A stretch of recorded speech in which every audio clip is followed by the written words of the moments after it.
Nous parlerons aujourd'hui de la paracha Beha'alotecha et nous poserons deux questions qui ne sont pas propres au droit talmudique, qui sont des questions générales qui se posent dans tout droit, dans toute culture juridique. Le droit, ce n'est pas qu'un ensemble de règles, c'est également la réflexion sur l'articulation entre ces règles. Les deux questions, les voici. Lorsqu'un même comportement fait l'objet d'une obligation, il faut le faire, et l'objet d'une interdiction, est-ce qu'il vaut mieux s'abstenir ou bien accomplir l'obligation en commettant une infraction?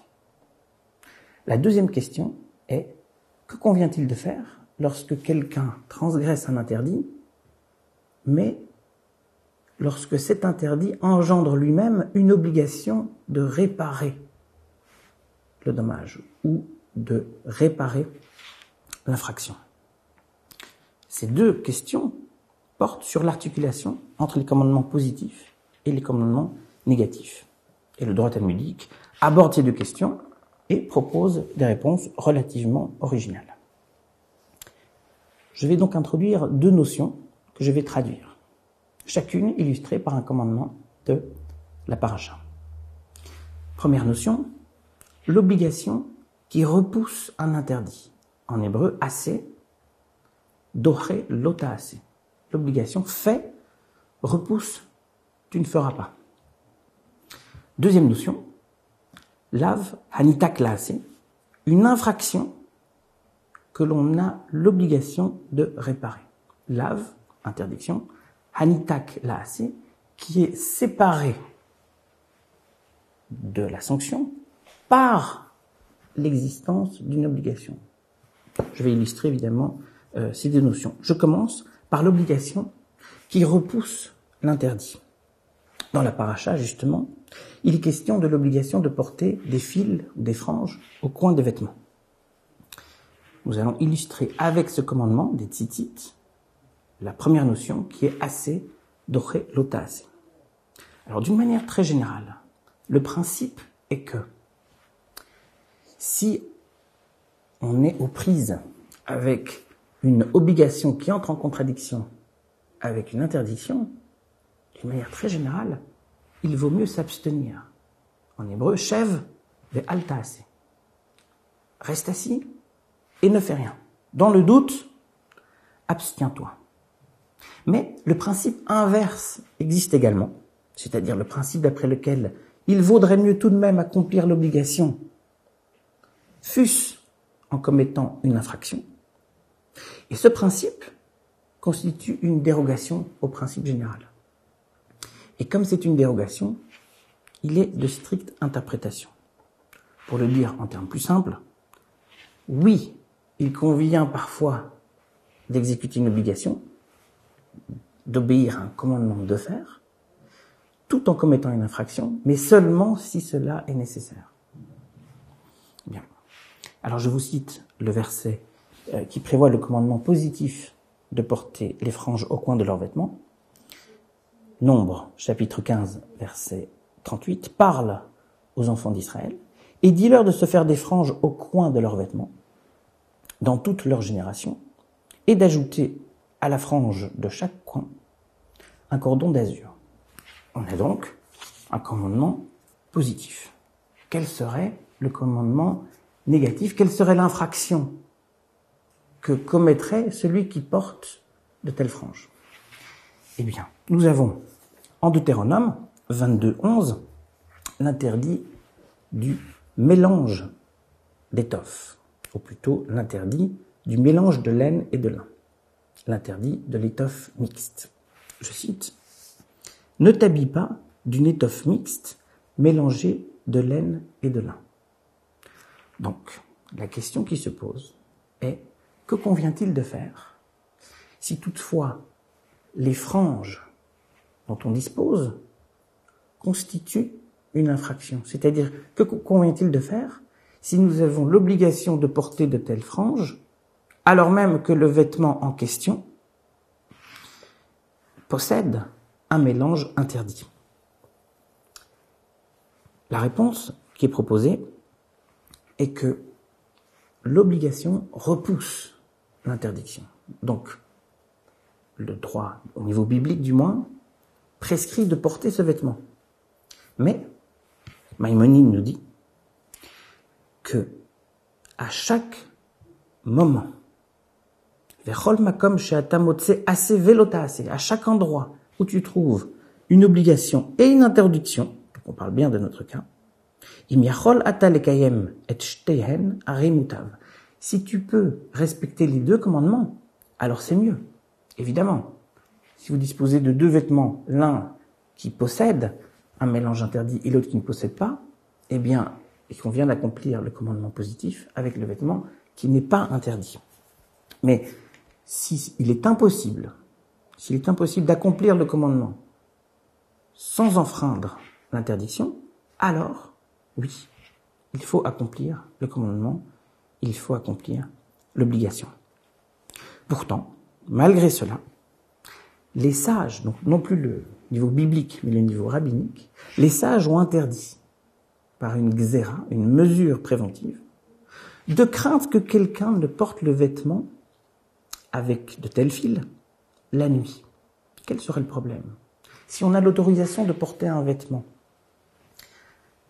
qui possède un mélange interdit, si on a cette autorisation parce qu'il s'agit d'une obligation, quel serait le problème?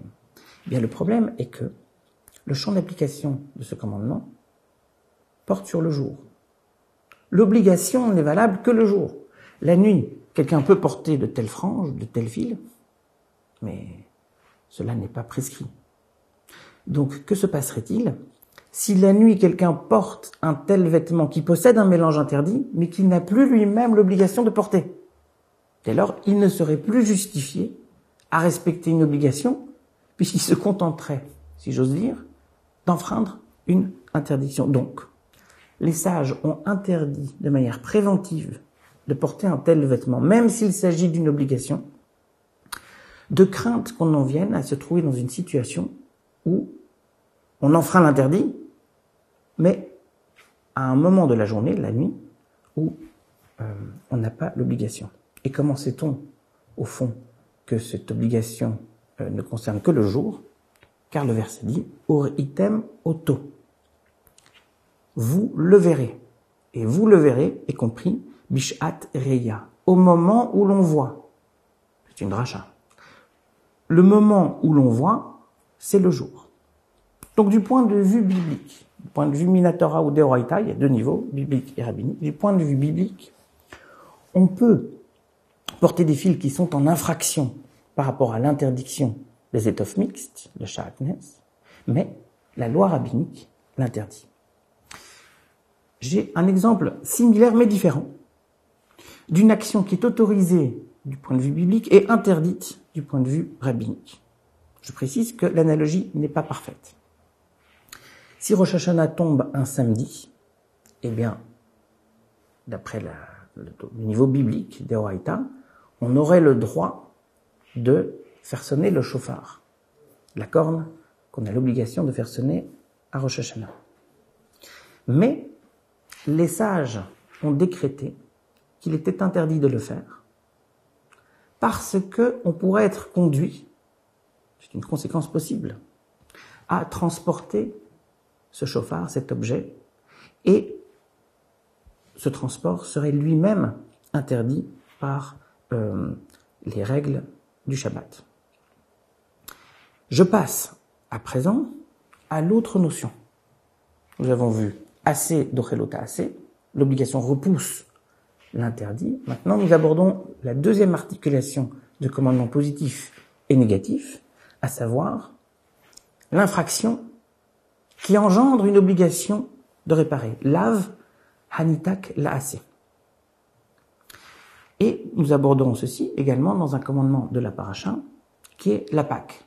Non pas la Pâque qu'on connaît, mais Pessar Sheni, c'est-à-dire la deuxième Pâque, l'examen de passage du sacrifice pascal.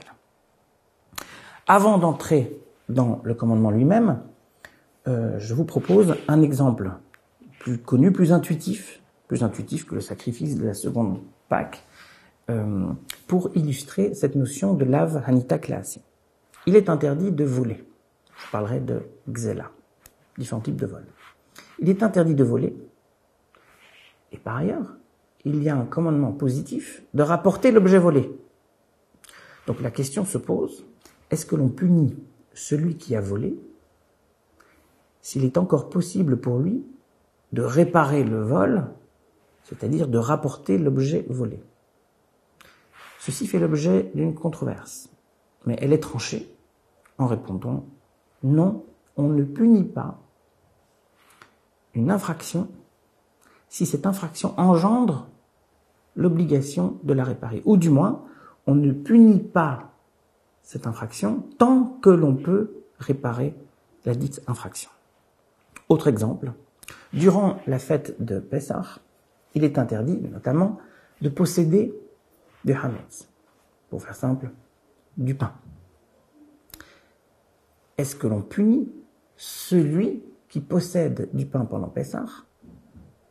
Non, puisque dès lors qu'il possède du pain pendant Pessah, il a l'obligation de le détruire. Tant qu'il a cette obligation, tant qu'il est possible d'accomplir ce commandement positif, eh bien, cette interdiction n'est pas assortie d'une sanction. La sanction, si vous voulez, est commuée en obligation de réparer la chose. En l'occurrence, la paracha, elle nous parle de la deuxième Pâque, Pessah Sheni. Elle nous parle d'un commandement qui, pour nous, est assez éloigné. Pour la fête de Pâques, qu'il s'agisse de la première Pessah Rishon, celle qui est connue, ou la deuxième Pâque, Pessah Sheni, il y a deux types de commandements. Ceux qui sont appliqués encore aujourd'hui, comme celui qu'on vient de voir, l'interdiction de posséder ou de consommer du hametz, notamment du pain, l'obligation du récit de la sortie d'Égypte, l'obligation de consommer le parazim, la matzah, le soir de Pessah, et il existe un deuxième type de commandement, ceux qui ne sont appliqués qu'en présence du temple. C'est-à-dire que normalement, sauf nouvelle qui m'aurait échappé, aucun des auditeurs d'Acadème n'a pu assister à un sacrifice pascal. Les sacrifices ne sont pas pratiqués en l'absence du temple. Or, notre paracha nous parle de ce deuxième type de commandement, les sacrifices. En fait, celui qui n'a pas pu, pour différentes raisons, accomplir le sacrifice pascal, c'est-à-dire sacrifier un animal le 14 Nissan, eh bien, a droit à une deuxième chance et doit apporter un sacrifice le mois suivant, le 14 Iyar. C'est ce qu'on appelle Pessah Sheni. Aujourd'hui, ça ne se pratique pas, si ce n'est quelques coutumes de manger une matzah avec un plat sur base de matzah. Très bien. Notre paracha contient à ce propos 4 commandements, si l'on suit le décompte de Maïmonide. Premièrement, l'obligation, si les conditions sont réunies, donc si on n'a pas procédé au sacrifice lors de la Pâque de Nissan, lors de la première Pâque, lors de Pessah Rishon, l'obligation du sacrifice de la seconde Pâque. Deuxièmement, la consommation, l'obligation de la consommation de ce sacrifice. Il faut d'une part procéder au sacrifice, d'autre part le consommer. Troisièmement, l'interdiction de laisser des restes du sacrifice au-delà d'une certaine limite de temps. Et quatrièmement, l'interdiction de briser l'os de l'animal. Nous nous concentrerons maintenant sur le commandement négatif qui consiste à interdire de laisser des restes au-delà de l'échéance. Cette interdiction de laisser des restes du sacrifice au-delà de l'échéance est accompagnée par une obligation de supprimer ces restes. Donc la question se pose, est-ce que on va punir celui qui n'a pas respecté cette interdiction? La réponse est non, parce que d'une part, il existe une obligation du coup de détruire ces restes, et par ailleurs, d'autre part, parce que laisser des restes qu'on aurait dû supprimer avant une certaine limite, ce n'est pas une action, c'est une abstention. Et il y a un autre principe qui dit que on n'est pas puni lorsqu'on enfreint une interdiction. On n'est pas puni lorsqu'on enfreint une interdiction si il n'y a pas eu d'action. On appelle cela lav she'ein bo ma'ase. Un interdit qu'on a enfreint, mais sans rien faire. Autrement dit, cet interdit-ci, ne pas laisser des restes, est ce qu'on appelle un kum va'ase, c'est-à-dire c'est un interdit de s'abstenir, c'est un interdit de ne rien faire. Autrement dit, c'est une obligation de faire. C'est un commandement qui est formulé négativement, donc il est ce qu'on appelle un lota'ase, il figurera dans la liste des commandements négatifs, mais en fait, c'est une obligation de faire, en l'occurrence de supprimer, de détruire les restes du sacrifice. Je vous lis donc le verset de l'Exode cette fois-ci, 12, 10, qui parle de cette obligation. Vous n'en laisserez rien pour le matin, ce qui en serait resté jusqu'au matin, consumez-le par le feu.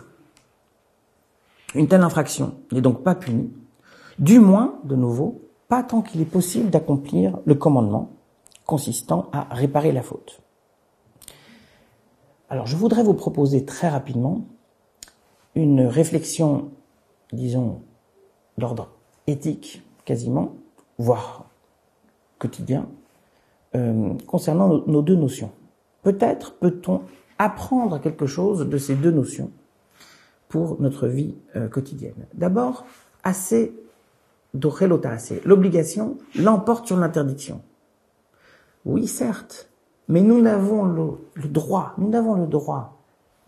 d'enfreindre une interdiction pour accomplir une obligation que si c'est nécessaire. Autrement dit, vous ne pourrez pas justifier ou pas facilement justifier d'avoir enfreint une interdiction tout en vous prévalant d'avoir accompli une obligation, s'il était possible de le faire autrement. Retenons, je propose de retenir de cette notion qu'on ne peut enfreindre une interdiction pour accomplir un commandement positif, une obligation, que s'il n'est pas possible de le faire autrement.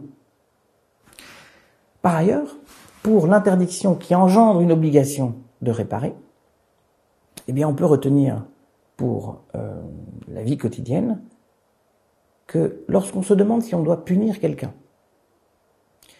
eh bien on peut se rappeler que, du moins d'après cette notion, on ne punit pas quelqu'un, et encore moins se venge-t-on, tant qu'il est possible pour cette personne qui a fauté de réparer sa faute. Alors, s'il n'est plus possible de réparer la faute, bon, c'est différent et la punition est envisageable. Mais on peut retenir de ces deux notions relativement techniques un enseignement moral, éthique pour la vie quotidienne. Je résume. Nous avons une série de règles en droit talmudique et dans la paracha, mais ce que nous avons vu aujourd'hui, c'est une réflexion de philosophie du droit sur l'articulation entre les commandements positifs et les commandements négatifs. Et la philosophie du droit contemporaine se pose ces questions, mais de manière différente. Et peut-être que même en philosophie du droit, on peut s'inspirer de certains développements qui sont proposés dans la littérature talmudique. Je vous remercie.